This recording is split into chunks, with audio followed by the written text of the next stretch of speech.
এখানে 10,000 টাকা রয়েছে। আলহামদুলিল্লাহ ইনসানিয়ার পক্ষ থেকে যারা স্পন্সর করছে ওনাদের জন্য দোয়া করবেন, কেমন ইনশাআল্লাহ।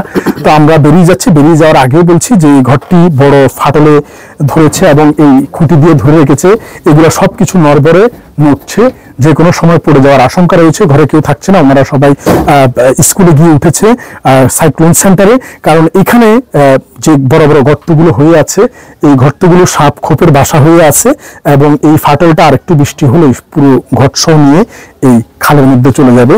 তাই যারা আমরা আমাদের সাধ্য মতো দাঁড়িয়েছি এবং অন্যান্য যারা ছুটে আসছেন, তাই শুকনো খাবারের পাশাপাশি যদি গৃহনির্মাণ প্রজেক্ট থাকে এই মানুষগুলোর পাশে গিয়ে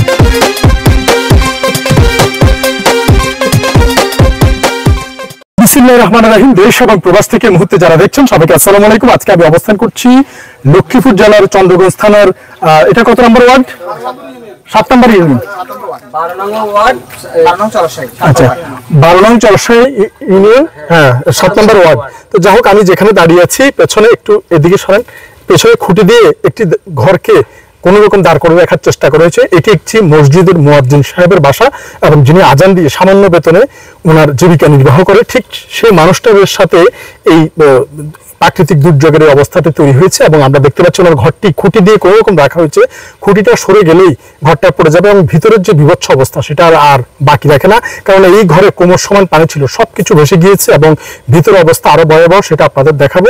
আজকে এই ঘরের জন্য আমাদের আমেরিকা শিকাগো ভিত্তিক হিউম্যানিটেরিয়ান অর্গানাইজেশন ইনসানিয়া রিলিফের পক্ষ থেকে আমরা ঘরটি পুনর্নির্মাণের জন্য 10,000 টাকা ওনাদেরকে সাপোর্ট হিসাবে দিচ্ছি এবং ওনাদের অনুমতি ক্রমে ভিডিওটি করা এবং মুয়াজ্জিম সাহেবকে না রেখে ওনার সন্তানের অনুমতি ক্রমে তাকে নিয়ে করা, যাতে বিষয়টি যারা রিলিফ নিয়ে কাজ করছে তাদের নজরে আসে এবং যারা গৃহ নির্মাণের কাজে অংশ নেবেন।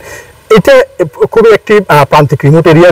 দেখেন আমি কিন্তু এখানে মানে পানি বেয়ে কিন্তু এখান পর্যন্ত এসেছি এবং সত্যি এটা খুবই স্পর্শকাতর জায়গা, কারণ অনেক চড়াই উচ্চাই করে এখান পর্যন্ত আসা হয়, ভিতরের জায়গা। তো এখানে স্থানীয় মানুষজন কিন্তু আমার সাথে রয়েছে এবং স্বেচ্ছাসেবী ভাইরা রয়েছে। আমরা ভিতরে একটু যাই, তুমি আসো, আস্তে আস্তে আসো এবং সাবধানে আসো। তো এখানে আসলে যাওয়ার মতো রাস্তা খুবই বাজে অবস্থা এবং ভিতরে না দেখলে বোঝার উপায় নেই। তুমি আস্তে আস্তে আসো, কেউ একজন ওকে হেল্প করো, যাও যাও তুমি ওকে হেল্প করো। হ্যাঁ হ্যাঁ, খুব সাবধান, একটু কিন্তু স্লিপ করলে কিন্তু সমস্যা হয়ে যাবে। তো চালু রাখো, ক্যামেরা চালু রেখে ও আসছে এবং আমরা দেখাচ্ছি যে ভিতরে অবস্থাটা কি হতে পারে এবং সাপ খোপের বাসা হয়ে গিয়েছে এমনই অবস্থা। এটা খুলবে না, না ঠিক আছে, আসো। তো আমরা দেখতে পাচ্ছি যে মুয়াজ্জিন সাহেবের বাড়িতে আমরা প্রবেশ করছি এবং প্রবেশ করার পরে কেউ আসবেন না, শুধু ক্যামেরাম্যান ছাড়া, তাহলে কিন্তু এখানে কিছুই করা যাবে না। এই যে দেখেন ভিতরের অবস্থা, তোমরা আর কেউ প্রবেশ করো না। এই যে তোমরা এই দেখো, এইগুলো হচ্ছে সাপের গর্ত, এই গর্ত এখন সাপের বসবাস। হ্যাঁ হ্যাঁ দেখাচ্ছি, তুমি এই পাশে যাও, তুমি এই পাশে যাও।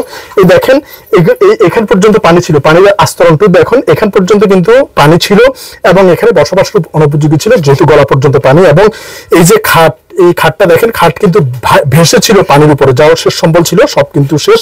এবং মাঝে মাঝে যে গর্ত সেগুলো আসলে সাপের আস্তানা হয়ে আছে, এখন এখানে থাকাটাও দায়। আর এটার যে অবস্থা, এখানে কিন্তু পা দেওয়ার সাথে সাথে দেবে যাচ্ছে, এটা কিন্তু ভেঙে পড়ে যাবে ওই পাশে।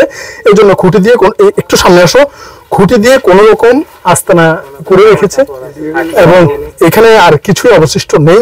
এখানে এই যে সবকিছু জং ধরে গিয়েছে, এই খুঁটি কোন রকম টিকিয়ে রেখেছে এবং এই যে বড় বড় ফাটলগুলো তুমি ছোট করে নাও, বড় করলে কিন্তু কিছু বোঝা যাবে না, ছোট করে নাও তাহলে হয়তো কিছুটা বুঝতে পারবে। এবং জানালা দরজা এই জিনিসপত্র সব কিন্তু ভেসে গিয়েছে, তেমন একটা কিছুই নেই। তো আমরা এখানে, আপনার নাম কি? আপনার সাথে একটু কথা বলি, আপনার নাম কি? আমার নাম মোহাম্মদ মনসুর আহমেদ। মনসুর ভাই, মনসুর ভাই এখানে দাঁড়ান, এখানে দাঁড়ান, তাহলে হয়তো বা আমরা আলো একটু পাবো। ওই ক্যামেরাম্যানের পাশে যাক। আপনাদের তো ঘরের অবস্থা একেবারে খারাপ। হ্যাঁ, আমাদের ঘরে এটা ভেঙে যাবে ওই সাইডে দিয়ে। বাবার নাম কি? আমার বাবা নুরুল আমিন, তো মুয়াজ্জিন। হ্যাঁ, মসজিদ মুয়াজ্জিন। এই ভিডিওটা ধারণ করছি, কোনো অসুবিধা নাই তো? অনুমতি নিয়ে করছি আপনার? আচ্ছা, তো যাই হোক, আমরা 10,000 টাকা এই কিছুটা হলে তো কাজে আসবে আপনাদের। আচ্ছা, এখন পর্যন্ত তেমন সহায়তা তো আসেনি মনে হয়? না না, আমরা কোনো কিছু তেমন পাই, কোনো কিছুই পান নাই। আচ্ছা, যাই হোক, কি নাম আপনার? মানে মোহাম্মদ মনসুর আহমেদ। মোহাম্মদ মনসুর আহমেদ, ওনার বাবা একজন মুয়াজ্জিন এবং উনি অকপটে স্বীকার করেছেন এখনো পর্যন্ত তেমন কিছুই পায়নি, কেউ আসেওনি।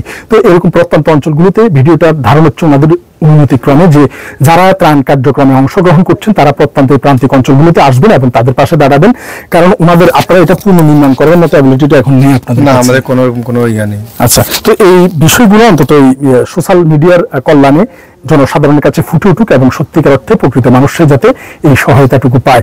তো আমরা এই ঘরটি পুনর্বিনির্মাণের জন্য নগদ 10,000 টাকা দিয়ে যাচ্ছি। আবারও বলছি, 10,000 টাকা আমেরিকার শিকাগো ভিত্তিক হিউম্যানিটেরিয়ান অর্গানাইজেশন ইনসানিয়া রিলিফের সৌজন্যে আমরা দিচ্ছি 1, 2, 3, 4, 5, 6, 7, 8, 9, 10। এখানে 10,000 টাকা রয়েছে। আলহামদুলিল্লাহ, ইনসানিয়ার পক্ষ থেকে যারা স্পন্সর করছে ওনাদের জন্য দোয়া করবেন, কেমন, ইনশাআল্লাহ।